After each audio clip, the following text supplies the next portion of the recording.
தமிழகத்தில் தேர்தலுக்கு மிக குறைந்த நாட்கள் மட்டுமே உள்ள நிலையில் பிரதமர் மோடியின் இன்றைய பயணம் தமிழக அரசியலில் ஒரு திருப்பு முனையை ஏற்படுத்தியுள்ளதாக கூறப்படுகிறது. தேசிய அளவில் தேர்தல் நடத்தும் வரும் நிலையில் மேற்கு வங்கம் போன்ற முக்கிய மாநிலங்களில் கவனம் பெற்றுள்ளது. இந்நிலையில் தமிழ்நாட்டிற்கான இந்த வருகை தனிப்பட்ட முக்கியத்துவத்தை பெற்றுள்ளது. கன்னியாகுமரி மாவட்டத்தில் பாஜக வலுவாக தனது அடித்தளத்தை உறுதிப்படுத்தி வருகிறது. 6 தொகுதிகளில் 5 இடங்களில் போட்டியிடுகிறது தேசிய ஜனநாயக கூட்டணி.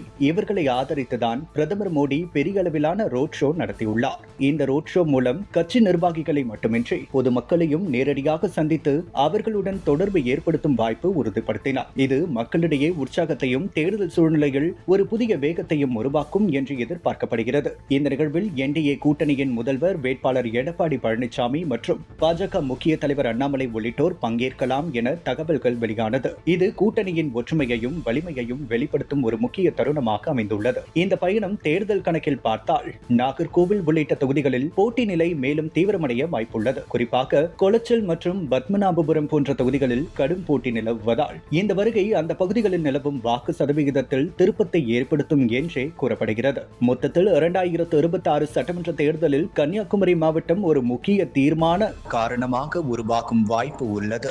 ஏற்கனவே கன்னியாகுமரியில் விவேகானந்தா ராக் நினைவிடம் மற்றும் திருவள்ளூர் சிலை சுற்றுலா மையங்களாக மேம்படுத்தப்பட்டு PM கிசான் திட்டம் மூலம் விவசாயிகளுக்கு நிதி உதவி, ஸ்வச் பாரத் திட்டத்தின் கீழ் சுத்தம் மற்றும் சுகாதார வசதிகள் போன்ற பல்வேறு மத்திய அரசு திட்டங்கள் இந்த மாவட்டத்தில் செயல்படுத்தப்பட்டுள்ளன. இந்நிலையில் பிரதமர் மோடியின் இன்றைய வருகை ஒரு அரசியல் நிகழ்வை தாண்டி ஒரு தெளிவான செய்தியை வழங்குகிறது. கன்னியாகுமரி மாவட்டம் தேசிய வளர்ச்சி பாதையில் முக்கிய இடம் பிடித்துள்ளது. இதன் தொடர்ச்சியாக வரவிருக்கும் 2026 சட்டமன்ற தேர்தலில் இந்த மாவட்டம் தமிழ்நாட்டின் அரசியல் திசையை தீர்மானிக்கும் சக்தியாக மாறக்கூடும் என்ற எதிர்பார்ப்பு உருவாகியுள்ளது. இதெல்லாம் திமுகவுக்கு ஷட்டர் அதிர்ச்சியை கொடுத்தது மட்டுமல்லாமல் என்டிஏ கூட்டணி தென் மாவட்டத்தில் மிக வலுவாக இருப்பதால் திமுகவுக்கு இந்த தேர்தல் சற்று பயத்தை கொடுத்துள்ளதாக கூறப்படுகிறது.